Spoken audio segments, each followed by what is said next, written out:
ఒక్కసారి కొమ్మూరి గోల్డ్ కి కాల్ చేయండి. తాకట్లో ఉన్న మీ బంగారాన్ని విడిపించి మార్కెట్ ప్రైస్ కి వాళ్ళు కొనుక్కుని మిగతా డబ్బులు మీకు ఇచ్చేస్తారు. హలో అండి, అందరికీ నమస్కారం. ఒకప్పుడులాగా రాజకీయాలు లేవు. రాజకీయాల్లో ఇప్పుడున్న జనాలకు అస్సలు మొహమాటాలు లేవు.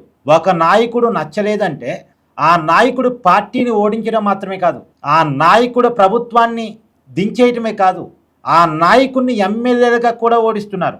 పెద్ద నాయకులు కదా, ఎమ్మెల్యేలుగా ఓడించొద్దేమో అనుకునేటువంటి మొహమాటాలు ఇప్పుడు లేవు. ఇప్పుడు ఉన్నటువంటి జంజీ యూత్కి అసలే లేవు. ఇప్పుడు మీరు చూడండి, నిన్న 5 రాష్ట్రాల ఎన్నికల ఫలితాల్లో కీలకంగా చెప్పుకోవాల్సింది బెంగాల్లో మమతా ఓటమి. మమతా ఓటమి అంటే తృణమూల్ కాంగ్రెస్ పార్టీ ఓడిపోయి మమతా బెనర్జీ ముఖ్యమంత్రి పదవిని కోల్పోవటం మాత్రమే కాదు, భవానీపూర్ నుంచి తన ఎమ్మెల్యేగా కూడా ఓడిపోయింది. అలాగే తమిళనాడులో స్టాలిన్ కూడా అంతే. డిఎంకే ప్రభుత్వాన్ని కోల్పోవటం వల్ల స్టాలిన్ ముఖ్యమంత్రి పదవిని కోల్పోవటం మాత్రమే కాదు, కొలుత్తూరు నుంచి స్టాలిన్ ఎమ్మెల్యేగా ఓడిపోయారు. గతంలో అనేక సార్లు అక్కడ నుంచి గెలిచినటువంటి స్టాలిన్ ఈసారి అక్కడ నుంచి ఓడిపోయారు. అలాగే మొన్న మధ్య జరిగినటువంటి ఢిల్లీ ఎన్నికల్లో కేజ్రీవాల్ పరిస్థితి కూడా అదే. ఆమ్ ఆద్మీ పార్టీ అధికారాన్ని కోల్పోవటం మాత్రమే కాదు, కేజ్రీవాల్ ఎమ్మెల్యేగా కూడా ఓడిపోయాడు. వీళ్ళందరూ మాజీ ముఖ్యమంత్రులు మాత్రమే కాదు, మాజీ ఎమ్మెల్యేలు కూడా. అయితే వీళ్ళలో ఈ ముగ్గుల్లో మమతా బెనర్జీకి ఎమ్మెల్యేగా ఓడిపోవడం కొత్త ఏం కాదు. 2021 ఎన్నికల్లోనే ఆమె ఎమ్మెల్యేగా ఓడిపోయారు. అప్పుడు తృణమూల్ కాంగ్రెసే గెలిచింది, ఆమె ముఖ్యమంత్రి పదవిని చేపట్టారు. కానీ ఆమె ఎమ్మెల్యేగా ఓడిపోయారు. నందిగ్రామ్లో ఆమె మీద పోటీ చేసినటువంటి బీజేపీ అభ్యర్థి సువేందు అధికారి మమతా బెనర్జీని ఓడించి గెలిచారు. నిజానికి నందిగ్రామ్ని మమతాని ఓడించడం కోసమే ఎంచుకున్నారు సువేందు అధికారి. ఒక పక్క బీజేపీని అధికారం తీసుకురావడం మాత్రమే నా టార్గెట్ కాదు, మమతా బెనర్జీని ఎమ్మెల్యేగా కూడా లేకుండా చేయడం నా టార్గెట్ అనేది ఆ రోజుల్లోనే ఆయన నిర్ణయించుకొని నందిగ్రామ్ నుంచి పోటీ చేసి మమతాను ఓడించారు. సరే, తర్వాత వాళ్ళ పార్టీ అధికారంలోకి వచ్చింది. మమతా బెనర్జీ ముఖ్యమంత్రి పదవిని చేపట్టి తర్వాత భవానీపూర్ అనే నియోజకవర్గంలో ఉప ఎన్నిక జరిగితే అక్కడి నుంచి ఆమె పోటీ చేసి గెలిచి మొత్తానికి ముఖ్యమంత్రి పదవిని కంటిన్యూ చేసుకున్నారు. కానీ ఈసారి నందిగ్రామ్ను ఓడిస్తే భవానీపూర్ పోతారా? భవానీపూర్ కూడా వస్తా, మిమ్మల్ని ఓడించడమే నా టార్గెట్ అని ఈసారి భవానీపూర్లో మమతా మీద పోటీ చేసి మళ్ళీ మమతాని అక్కడ కూడా ఎమ్మెల్యేగా ఓడించారు. పోయినసారి నందిగ్రామ్లో ఎమ్మెల్యేగా ఓడించారు, ఈసారి భవానీపూర్లో మళ్ళీ మమతా బెనర్జీని ఎమ్మెల్యేగా ఓడించారు సువేందు అధికారి. చూడండి, ఇప్పుడు మమతా బెనర్జీ పెద్ద నాయకురాడా, సువేందు అధికారి పెద్ద నాయకురా? మమతా బెనర్జీ ఇప్పుడు మాజీ ముఖ్యమంత్రి మాత్రమే కాదు, మాజీ ఎమ్మెల్యే కూడా. అలాగే స్టాలిన్, మళ్ళీ స్టాలిన్ ఎవరు ఓడించారో తెలుసా? డిఎంకేలో గతంలో స్టాలిన్ బీఫామ్ ఇస్తే ఎమ్మెల్యేగా నిలబడ్డ వ్యక్తే ఇవాళ స్టాలిన్ ఓడించారు. అంటే అక్కడ ఓడించింది అక్కడ ఉన్న అభ్యర్థులు కాదు, ప్రజలు.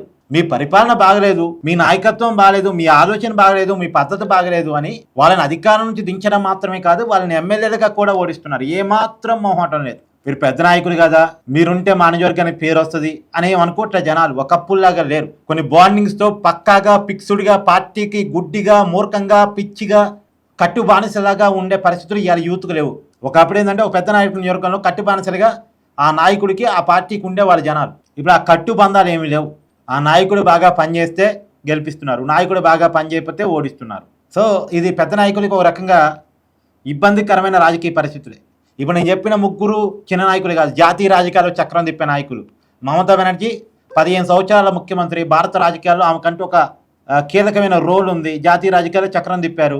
ఇంకో పక్క కేజ్రీవాల్ మీకు తెలియంది కాదు, ఢిల్లీలో పార్టీ పెట్టుకుని అధికారం వచ్చి తర్వాత పంజాబ్లో అధికారాన్ని సంపాదించి దేశవ్యాప్తంగా అనేక రాష్ట్రాల్లో పోటీ చేసి నాది ప్రాంతీయ పార్టీ కాదు జాతీయ పార్టీ అని చెప్పుకున్న వ్యక్తి. ఇంకో పక్క స్టాలిన్ ఇండి కూటమిలో కీలకమైన నాయకుడు. ఈ ముగ్గురు కీలకమైన నాయకులే. తీరా సీన్ కట్ చేస్తే వాళ్ళ నియోజకవర్గాల్లో ఎమ్మెల్యేలుగా కూడా గెలవలేని వ్యక్తులుగా మిగిలిపోయారు. ఏదో ఇంట గెలిచి రచ్చగలమంటారు కదా, రచ్చగలవటం పక్కన పెడితే ఇంట కూడా గెలవలేని పరిస్థితులు వాళ్ళు ఉన్నారు. సో ఇక్కడే జగన్మోహన్ రెడ్డి కూడా జాగ్రత్త పడాలేమో. ఎందుకంటే పులివెందుల జడ్పీటీసీ ఉప ఎన్నికల్లో జగన్ ఓడిపోయాడుగా. సో జగన్కి కూడా గణం ఉందేమో. అంటే నాయకుడు ఆలోచన తీరి మారకపోతే నాయకుడిని ఓడించటానికి ఏమాత్రం వెనకాడరు జనాలు అంటానికి ఇవన్నీ కళ్ళ ముందు కనపడుతున్నాయి.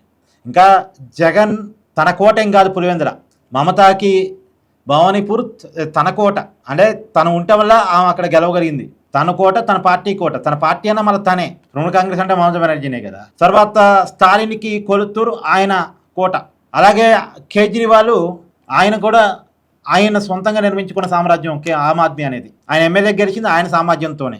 కానీ ఇక్కడ జగన్ తన సామర్థ్యంతో ఎమ్మెల్యేగా పులివెందులో గెలవలే. అది రాజశేఖర రెడ్డి కుటుంబం యొక్క కంచుకోట. జగన్ కంటే ముందు రాజశేఖర రెడ్డి, వివేకానంద రెడ్డి, రాజశేఖర రెడ్డి గారు చనిపోయిన తర్వాత జగన్ కోసం నిలబడ్డ వైఎస్ విజయమ్మ, వాళ్ళ కుటుంబం గెలుస్తున్న కోటలో జగన్ నిలబడి గెలిచాడు తప్ప జగన్ కోట కాదు. సో ఆ కోట జగన్ వల్ల భద్రయ్యే అవకాశం ఉండొచ్చు. ఏమంటారు? సో పెద్ద నాయకుల్ని ఓడించడానికి ప్రజలు ఎలాంటి మొహమాటం పడట్లేదు అంటానికి కళ్ళ ముందు కనపడుతున్న ఉదాహరణ. దీంట్లో మీ అభిప్రాయాన్ని కూడా కామెంట్ చేయండి. Thank you.